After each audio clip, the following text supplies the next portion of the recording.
Hello everyone, this is doctor Pragya and welcome you all to the physio schooling. आज जो है biomechanics का series में हम पढ़ने वाले हैं posture. Starting with the definition of posture. तो पोस्चर डेफिनेशन क्या कहता है कि ये जो है वो एक बेसिक एलिमेंट है कि कैसे जॉइंट स्ट्रक्चर और फंक्शन एक कंट्रीब्यूट कर रहा है हमारे बॉडी के पोस्चर को मेंटेन करने में और बॉडी को स्टेबल करने में। तो this is all about posture, कैसे ये सारी चीज़ें एक साथ अलाइंड हो रही हैं और ये स्टेबिलिटी में कंट्रीब्यूट कर रही हैं। दो तरीके होते हैं पोस्चर के। The first one is your static posture, the second is your dynamic posture. तो जो स्टैटिक पोस्चर होता है वो बॉडी के सेगमेंट्स उसमें अलाइंड होते हैं एंड मेंटेन्ड होते हैं एक सर्टेन पोजीशन में, जैसे कि स्टैंडिंग, जो बॉडीज आर ऑल अलाइंड, एक अलाइंड फॉर्म में है। सिटिंग में भी बॉडी अलाइनमेंट में है। Kneeling posture, lying, so body stable है, अलाइंड है, वो मूव नहीं कर रही है। मीनवाइल जो डायनेमिक पोस्चर है उसमें बॉडी जो है वो वॉक कर रही है, जैसे कि वॉकिंग में है, रनिंग में है, तो बॉडी अलाइंड नहीं है, एक सिमेट्री में हम उसको नहीं बांट सकते हैं। सो दिस इज़ डायनेमिक पोस्चर। ये सारी जो डायग्राम्स है this is all static posture, और ये जो मूवमेंट वाले डायग्राम्स हैं वो सारे जो है वो डायनेमिक पोस्चर के हैं। अब आते हैं इसके जो फर्दर सब टाइप्स हैं, जैसे कि इरेक्ट बाइपेडल पोस्चर और quadrupedal posture. Erect bipedal posture क्या है कि जैसे कि एक ह्यूमन स्टैंड कर रहा है, तो human is on his 2 feets, अपने दोनों पैरों पे खड़ा है, तो वो बाइपेडल स्टैंस है। Bi means 2 and pedal is your pedals of feet. तो वो इरेक्ट है, स्टैंडिंग पोस्चर में है और दोनों पैरों पे खड़ा है, that is your erect bipedal posture. और क्वाड्रीपेडल पोस्चर जिसमें जो नॉर्मल एनिमल्स होते हैं लाइक डॉग्स, कैट, तो they are under the quadrupedal posture, तो अंडर विच इसमें भी इसके भी कुछ डिसएडवांटेजेस एंड एडवांटेजेस हैं। So coming to the point, जो ये क्या है, बाइपेडल पोस्चर में क्या होता है कि ये पर्सन को अलाउ करता है अपने अपर एक्सट्रीमिटी को यूज़ करने के लिए। Means you are free to use your upper extremity, like your hands are free to you do anything. लेकिन ये स्टेबिलिटी कम होती है as compare to quadrupedal posture. Quadrupedal posture में क्या है कि जो वेट है वो अपर एक्सट्रीमिटी में भी डिस्ट्रीब्यूटेड है और लोअर एक्सट्रीमिटी में भी डिस्ट्रीब्यूटेड है, ये ज़्यादा स्टेबल है। So here is the diagram जो ये शो कर रहा है कि एक डॉग है जिसका बेस ऑफ सपोर्ट ये है। तो base of support is what कि जिस एरिया को आप कवर कर रहे हो वाइल स्टैंडिंग, तो वो अंडर आता है आपको बेस ऑफ सपोर्ट। जैसे कि ये ह्यूमन का फीट है, तो दिस इज़ द एरिया जिसको हम लोग बेस ऑफ सपोर्ट कहेंगे, एंड ये जो डॉग है वो उसका बेस ऑफ सपोर्ट ज़्यादा है। तो दैट्स वाई इट्स कॉल्ड कि जो क्वाड्रीपेडल पोस्चर है वो ज़्यादा स्टेबल रहता है as compare to the bipedal stands. Postural control. Posture control क्या है कि एक पर्सन की एबिलिटी होती है स्टेबिलिटी को मेंटेन करने की, that is all postural control. कैसे आप स्टेबल रह रहे हो किसी भी ग्राउंड पे, आइदर वो रॉकी ग्राउंड है या फिर वो स्लिपरी है, तो दैट इज़ योर स्टेबिलिटी, कैसे स्टेबिलिटी को मेंटेन करना है। तो ये एक जाहिर सी बात है, एक कॉम्प्लेक्स मैकेनिज्म है जो कि मोटर कंट्रोल सिस्टम से होता है हमारे बॉडी के कंट्रोल, और सेंट्रल नर्वस सिस्टम जो है वो बहुत ही इंपॉर्टेंट रोल प्ले करता है हमारी पोस्चर को कंट्रोल करने के लिए। यहाँ पे जो 2 रिस्पॉन्सेज होते हैं while attaining a postural control, first one is your reactive and the second one is your proactive. तो रिएक्टिव जो होता है उसमें एक्सटर्नल फोर्स की ज़रूरत होती है। अगर बाहर से कोई चीज़ आपको एक्सटर्नल फोर्स प्रोवाइड कर रही है तो एक रिएक्टिव रिस्पॉन्स आता है या फिर एक रिएक्शन आता है, तो that is a sudden response. तो उसके अगेंस्ट में आपको जो पोस्चर कंट्रोल करना है, तो that is your reactive postural control. जो सेकेंड वन पॉइंट है वो है प्रोएक्टिव। तो प्रो का मतलब है पहले से ही आप एक्टिवेट हो जाते हो। तो इसका जो टर्म है वो initially generated destabilising force act करता है, मतलब कि पहले से एक्टिवेट कर रहा है सेंट्रल नर्वस सिस्टम, और यहाँ पे जो वर्क एक्ट कर रहा है that is the internally generated, यानी कि वो फोर्स जो है वो खुद से जनरेट हुई है। जिसका एग्जांपल ले सकते हैं, जैसे कि अगर फॉरवर्ड बेंडिंग करना है वाइल शूज़ को पहनने के लिए फॉरवर्ड बेंडिंग करना है, और या फिर किसी चीज़ को उठाने के लिए फॉरवर्ड बेंडिंग करना है, बॉल को कैच करना है, तो बॉडी इज़ इंटरनली जनरेटेड, एक फोर्स आती है अंदर से कि हाँ you have to raise up your hands to catch a ball. और वाइल रिएक्टिव फोर्स के लिए अगर किसी ने धक्का दे दिया, सो यहाँ पे एक सडन रिस्पॉन्स आता है जो कि एक्सटर्नली जनरेटेड फोर्स की ज़रूरत है यहाँ पे, और बॉडी को उसके अगेंस्ट में वर्क करना है या फिर उसके अगेंस्ट उसको प्रोटेक्ट करना है। जो मेजर गोल्स होते हैं स्टैंडिंग पोस्चर में, पोस्चर को अटेन करने के लिए, सो इसका जो मेजर गोल क्या कहता है, the first one is now everything is its goal. So जो पहला गोल ये है कि बॉडी ओरिएंटेशन स्पेस में करना है, लाइक स्पेस में बॉडी को ओरिएंट करना है, उसको स्टैंड करना है। Second point is the maintain करना है सेंटर ऑफ मास को ओवर बेस ऑफ सपोर्ट। जैसे कि अब एक डायग्राम देखा था जिसमें एक डॉग जो है एक मैट पे खड़ा था। सो जो ना एरिया वो कवर कर रहा था that comes under your base of support, और जो सेंटर ऑफ मास है, उसके बॉडी का पूरा सेंटर ऑफ मास है, वो उसके बेस ऑफ सपोर्ट के अंदर लाई करना चाहिए, तभी वो बॉडी स्टेबल हो सकती है। Third one point is maintain करना है और कंट्रोल करना है पोस्चर को, जो टोटली उसके सेंट्रल नर्वस सिस्टम पे ही डिपेंड करता है, बिकॉज जो आपकी स्टेबिलिटी है वो आपके ब्रेन और स्पाइनल कॉर्ड से जो मैसेजेस जा रहे हैं, जो ट्रांसमिट हो रहे हैं, वो कंट्रोल करेंगे। एंड जो आपका विजुअल सिस्टम है, किसी चीज़ को देखा और देखा कि सामने से कुछ आ रहा है तो एक सडन रिस्पॉन्स होता है हटने का।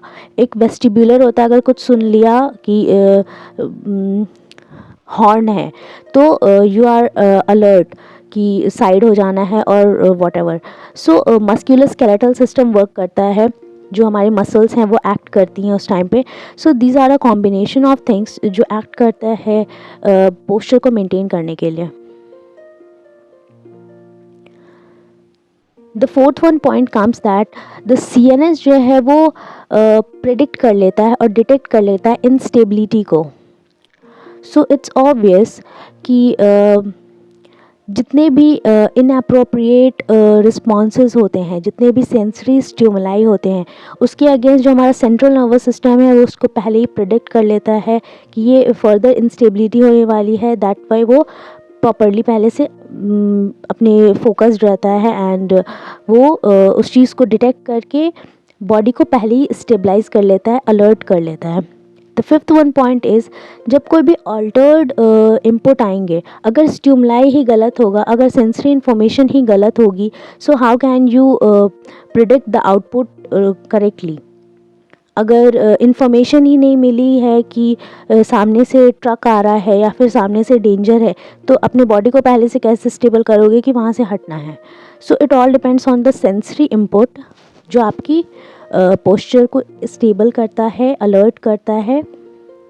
मसल सिनर्जी, तो द वर्ड सिनर्जी का मतलब ये होता है कि एक कॉम्बिनेशन में एक्ट कर रहा है कोई भी सब्सटेंस, एक कंबाइंड इफेक्ट प्रोड्यूस कर रहा है। जैसे कि एक कॉम्बिनेशन ऑफ मसल है जो एक पर्टिकुलर टास्क को परफॉर्म कर रहा है in a coordination of central nervous system. So central nervous system जो है वो कमांड कर रही है और कॉम्बिनेशन ऑफ मसल्स वर्क कर रहे हैं, तो that is all your synergy. और कोई भी एक्टिविटी जो होती है वो उस सिनर्जी के रिगार्डिंग ही होती है। सो जो इसका एग्जाम्पल है कि अगर एक मूविंग बस है और उसमें मूव कर रहे हैं, तो अगर एक सडन से ब्रेक लगा तो कैसे आपका बॉडी बैलेंस करता है। तो इसमें क्या है कि सेंट्रल नर्वस सिस्टम के पास इंफॉर्मेशन गया एंड उसी टाइम पे जो ग्रुप ऑफ मसल है, जैसे कि आपकी एंकल की मसल है, हिप की मसल है, वो तुरंत एक्टिवेट हुई and that works in your stabilization of your body. और standing on one leg, so how could you stand on one leg? So it's all about the muscle synergy or get together work of all muscles जो कि central nervous system के supervision में होता है, और either standing on ladder। पर्ट्यूब्रेशन, तो पर्ट्यूब्रेशन क्या है कि एक सडन चेंज है कंडीशन में जो डिस्प्लेस कर देता है बॉडी को away from equilibrium. Equilibrium position में है और एक सर्टेन फोर्स आया जो कि आपकी स्टेबल बॉडी को डिस्प्लेस कर देता है और उसके सेंटर ऑफ मास को चेंज कर देता है, हटा देता है उसके बेस ऑफ सपोर्ट से। तो ये दो तरीके के हो सकते हैं। The first one is your sensory and the second one is your mechanical. So sensory में क्या है कि एग्जांपल ले लेते हैं कि सेंसरी का क्या होगा कि अगर अलग से बाहर से एक स्टिमुलाई आती है जो कि अल्टर कर देता है, आपके विजुअल इनपुट को अल्टर कर दे रहा है, लाइक आप कुछ देख ही नहीं पा रहे हो, जैसे किसी ने सडनली आपकी आइज़ को कवर कर दिया meanwhile you are doing something, तो आपका कहीं ना कहीं वो बैलेंस बिगड़ेगा। अगर आप चलते चलते अगर किसी ने आंखों पे पट्टी डाल दी या फिर कपड़ा डाल दिया, so your position will be altered. जो सेकेंड वन पॉइंट है वो मैकेनिकल है। तो मैकेनिकल में क्या है कि वो डिस्प्लेसमेंट इन्वॉल्व करता है डायरेक्ट चेंज, जो बॉडी का सेंटर ऑफ मास है उसका चेंज हो जाएगा बेस ऑफ सपोर्ट से, यानी कि सेंटर ऑफ मास कहीं ना कहीं डिस्प्लेस हो जाएगा उसके बेस ऑफ सपोर्ट के अंदर। एज बेस ऑफ सपोर्ट जो बाइपेडल स्टैंस में है वो कम होता है, सो एक ऑल्टर्ड पोजीशन या फिर एक ऑल्टर्ड सिचुएशन जो है वो हैम्पर कर सकता है सेंटर ऑफ मास के मूवमेंट को away from base of support. Here is the diagram जिसमें ये शो कर रहा है। जो फर्स्ट वन डायग्राम है इसमें क्या है, पर्ट्यूब्रेशन हो रहा है, एक सडन चेंज हो रहा है, सब इक्विलिब्रियम से अवे जा रहा है, एक हॉरिजॉन्टल प्लेन है जिसमें क्या है, जो पहला डायग्राम है वो ये बताता है कि एंटीरियर मूवमेंट हो रहा है प्लेटफॉर्म का। सो एक पर्सन जिस प्लेटफॉर्म पे खड़ा है वो आगे की तरफ जा रहा है और बॉडी का जो लाइन ऑफ ग्रेविटी है, सेंटर ऑफ मास है, वो पीछे की तरफ लाई कर रहा है। तो बेस ऑफ सपोर्ट तो उसका ये है, this is the base of support, और उसका जो सेंटर ऑफ मास है वो पीछे की तरफ जा रहा है, तो श्योरली उसका बॉडी भी पीछे की तरफ फॉल करेगा। तो अब यहाँ पे बॉडी स्टेबलाइज कैसे होगी, तो सेकंड पोजीशन में ये शो कर रहा है कि जो आपके एंकल की मसल्स हैं, that is your ankle dorsiflexors, tibialis anterior, hip flexors, quadriceps muscle, जो एब्डोमिनल मसल है, जितने भी फ्लेक्सर मसल्स हैं, नेक फ्लेक्सर्स, वो प्रिवेंट करते हैं बैकवर्ड फॉलिंग से। सो यहाँ पे ऐसे एंकल सिनर्जी आपकी वर्क कर रही है। So clear with the part. यहाँ पे आता है फिक्स सपोर्ट सिनर्जी, जिसका एग्जांपल मैंने अभी पहले बता दिया। तो फिक्स सपोर्ट सिनर्जी क्या है कि एक पैटर्न ऑफ मसल एक्टिविटी है जिसमें बेस ऑफ सपोर्ट जो है वो फिक्स्ड रहता है पर्ट्यूब्रेशन के टाइम पे भी। बेस ऑफ सपोर्ट जो है वो पर्ट्यूब्रेशन के टाइम पे, यानी कि एक सडन चेंज के टाइम पे भी बेस ऑफ सपोर्ट जो है वो सेम है और एक नॉर्मल इक्विलिब्रियम को ही मेंटेन कर रहा है। जैसे एग्जांपल है इसका हिप सिनर्जी और एंकल सिनर्जी। इसका एग्जांपल मैंने पहले शो किया है अभी, ये वाला डायग्राम, जो कि एक पर्ट्यूब्रेशन और एंकल सिनर्जी का एक परफेक्ट एग्जांपल है। यहाँ पे एक सेकंड डायग्राम है जिसमें ये शो कर रहा है कि कैसे ये वर्क कर रहा है। नाउ इसमें क्या है कि प्लेटफॉर्म जो है वो पीछे की तरफ जा रही है। ये प्लेटफॉर्म जिस पे एक पर्सन खड़ा है वो पीछे की तरफ मूव कर रहा है, पोस्टीरियर मूवमेंट हो रहा है, पोस्टीरियर ट्रांसलेशन हो रहा है। तो इसमें पोस्टीरियर ट्रांसलेशन हो रहा है और पर्सन स्टैंड कर रहा है नॉर्मली, तो उसका जो सेंटर ऑफ मास है वो आगे की तरफ फॉल करेगा।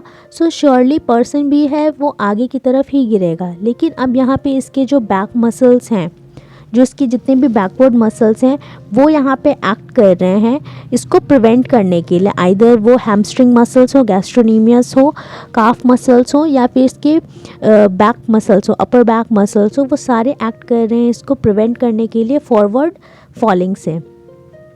So this comes under your hip synergy and ankle synergy, again यहाँ पे वर्क कर रही है।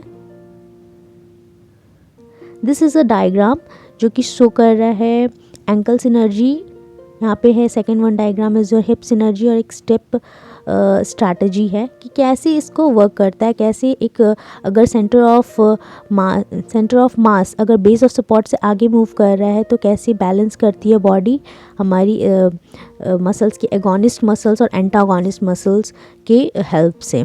सो this is all about posture today, later we will study in continuation.